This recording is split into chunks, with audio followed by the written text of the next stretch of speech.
as this grows, I'm assuming you've just got problem after problem as it keeps growing. Like what's the timeline like from your perspective in terms of this being took to the next level versus also having to deal with all these stumbling blocks that I assume were kind of getting in the way of the progress? Yeah. I mean, it took maybe 3-4 years before we really ran to any major issues. Outside of that, it was always technical stuff, things breaking, the player not working, Okay. MP3s not being able to be uploaded or not being able to be read. It was more on the technical side, not really the, I guess, public facing side. There were no issues. Um, And how were you promoting? weren't You weren't at all. It was just no. people just had to Yeah. find it. Yeah. And that's the craziest thing is I can honestly say we've never spent a dollar advertising. Mm. In the history of DatPiff, never a dollar on advertising. It was at the time when Yahoo was the main search engine. Google, I think, came about maybe a few years after that.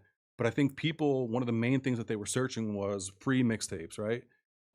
So organically, we would just see so much traffic come from Yahoo and then, eventually Google, just people, like me before, DatPiff began searching, how can I get free mixtapes? People really interested in the culture, just going on the search engines and finding out where they can find these.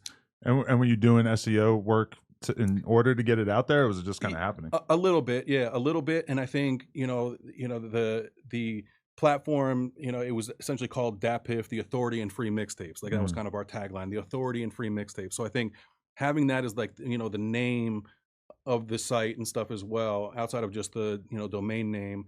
I think that organically, once we started getting a couple hundred, then a couple thousand, I think it was almost like, okay, these guys are the leaders now in the word free mixtapes. So there was SEO done, but again, never paying anybody outside, never, paying the Yahoo or the search engines directly. Mm. More so just making sure it was all proper and then hoping that the organic traffic that was looking for those keywords just, would flow in. And so, how long did it take before you started having angry rappers getting in touch with you or angry labels? I'm Yeah. sure that at some point they start to realize, oh, this guy has a real business going, Yeah. and we're not really being cut in on it. What was that like? I believe the first time I really felt that wrath was about 2008 to 2009. Um, it was during the Gucci and Waka Flocka era when they were putting out tons. I think Gucci put out, I don't know, 30 mixtapes in 1 year or something I crazy. can say that was very much the middle of my period of time. There's probably like 5 years where me and my friends like only listened to Gucci and Mhm. artists who are directly related to him. Yeah. Yeah, so it was, they were flooding us. We weren't working directly with them at the time, but obviously them putting out so many mixtapes online, us being the main kind of source for free mixtapes, we were getting almost all the traffic for them. Mm. And we had Lyor Cohen, who was running Warner at the time. He basically reached out. Well, he essentially told his team, "Look, I can't stand that one of our main artists. When I search his name on Google, free mixtapes are the first thing that comes up." Mm. He's like, "That's just not acceptable."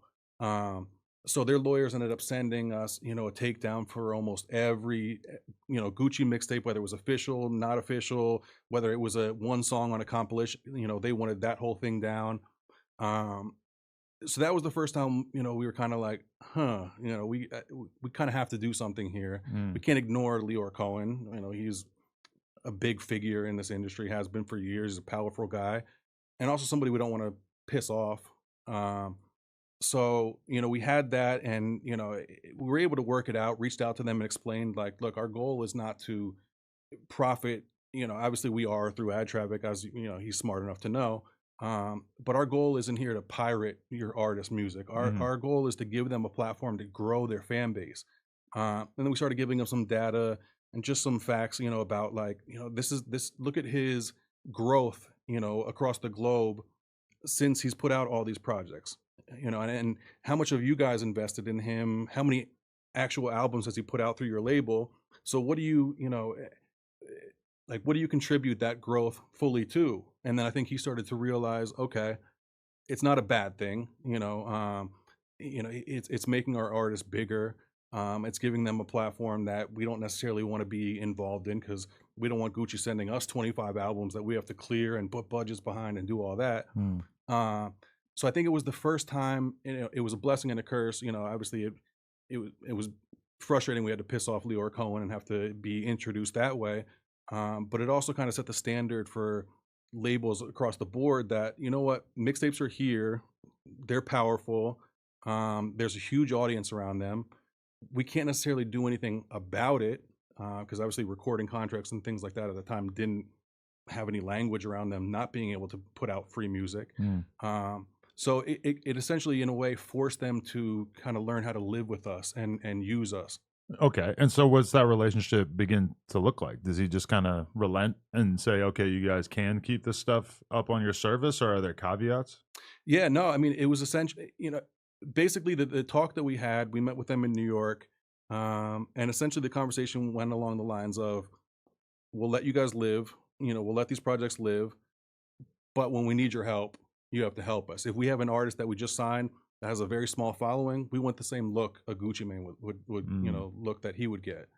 So it was more a trade off of, we'll let you guys live, but you need to be there when we need you, or if we ask for a favor for something, you got to look out for us. That sounds like a relationship that could get problematic relatively quickly.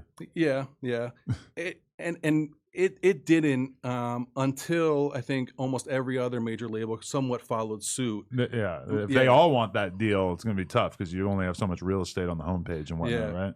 But at the same time, we had to make the decision to say, okay, if we want to sustain what we're doing, we kind of have to get in bed with them in that Mm. way because you know they could shut it all down, have their lawyers contact us, they could go to the domain host, shut it down. There's a lot of things that somebody in their power or their position could do because ultimately we didn't own the music. Mm. Um, so yeah, So by 2009, how many employees does DatPiff have, and how much money would you estimate that you were bringing in per month? 2 employees. That's it. Wow. That's it. Um, and I would estimate monthly in 2009, maybe about 30 to 40,000 a month or so. Okay. And your expenses are relatively minimal? 15. Okay. So maybe less. No, probably less than that.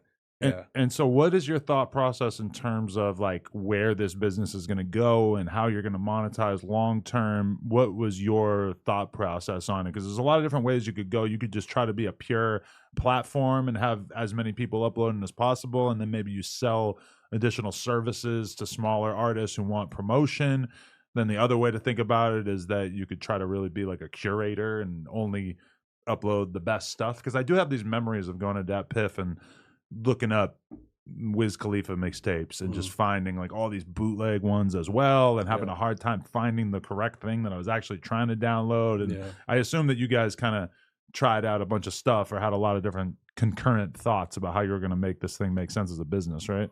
Yeah. Yeah. I think at first it was, let's find a way to make it kind of, YouTube was also newish at that point. They've been around 3, 4 years, but the same kind of UGC, user generated content platform, where we open up the floodgates for everybody to upload.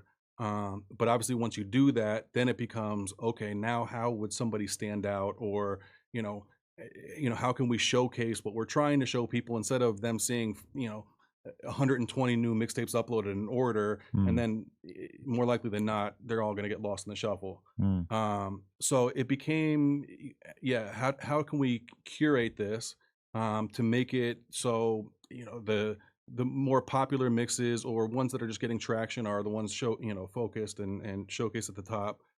Then it became creating algorithms based off of listens in the past hour, number of comments overall, number of ratings, and then just creating an algorithm that would automatically populate those in a certain, section. We had the, now trending.